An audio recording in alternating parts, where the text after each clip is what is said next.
Hi everybody! Today we are going to look at the CloudNC Soft Jaw Designer. Soft jaws are a type of work-holding device used in CNC machining processes, where a delicate grip, or complex shape, is required. They are typically made of a softer material than hard jaws, such as aluminum or mild steel. The Soft Jaw Designer feature uses built-in intelligence to efficiently design customized fixtures for your part. The Soft Jaw Designer is smart enough to create clearance allowances for sharp corners, avoid interlocking geometry, and enables your part to be positioned securely from multiple directions. The Soft Jaw Designer can be used to design jaws from an automatically generated pair of cuboids, or it can modify an existing pair of jaw stock bodies in your CAD assembly. In this example, we have a part without any planar surfaces, so we've added a simple primitive cube in Mastercam.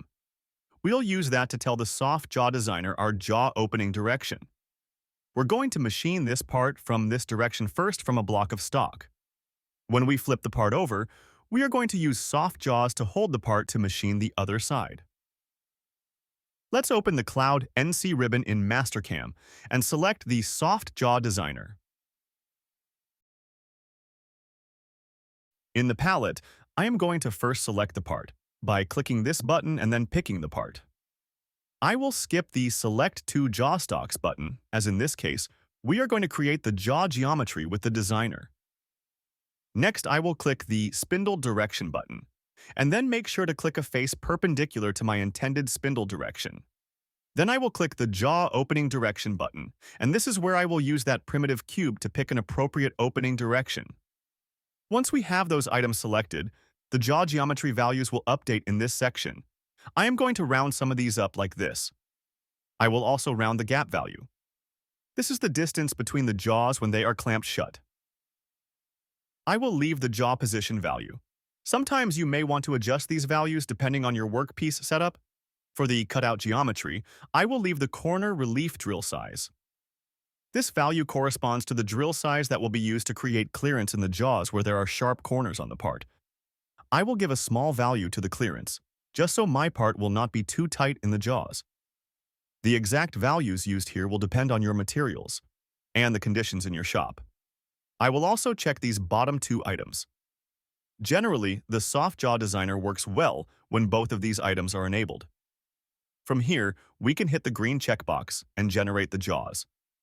Typically, the jaws will be created in a new level called Soft Jaws, but it will probably be not visible.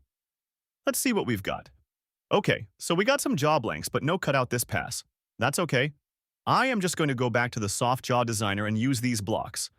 Now, in the Soft Jaw Designer, I will click the part again. This time, I will also select the two jaw stocks, picking the bodies that were just generated. I will click the spindle direction and the jaw opening direction, but this time I can just use the jaw geometry instead of the primitive cube. I will enter the same values as before for the jaw geometry, position, and cutout geometry.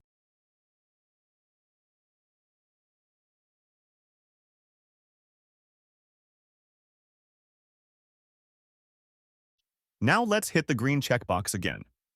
When the part turns red using the Soft Jaw Designer, it is generally a good sign. Let's turn off the level with the part and check the result. Not bad. As you can see, the interlock prevention has removed material from the jaw bodies in such a way that the jaws can open and shut in the clamping direction without binding on geometrical features on the part.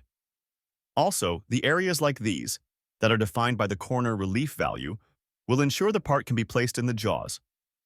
All that is left is to run Cam Assist on these parts so we can machine the jaws and the part itself.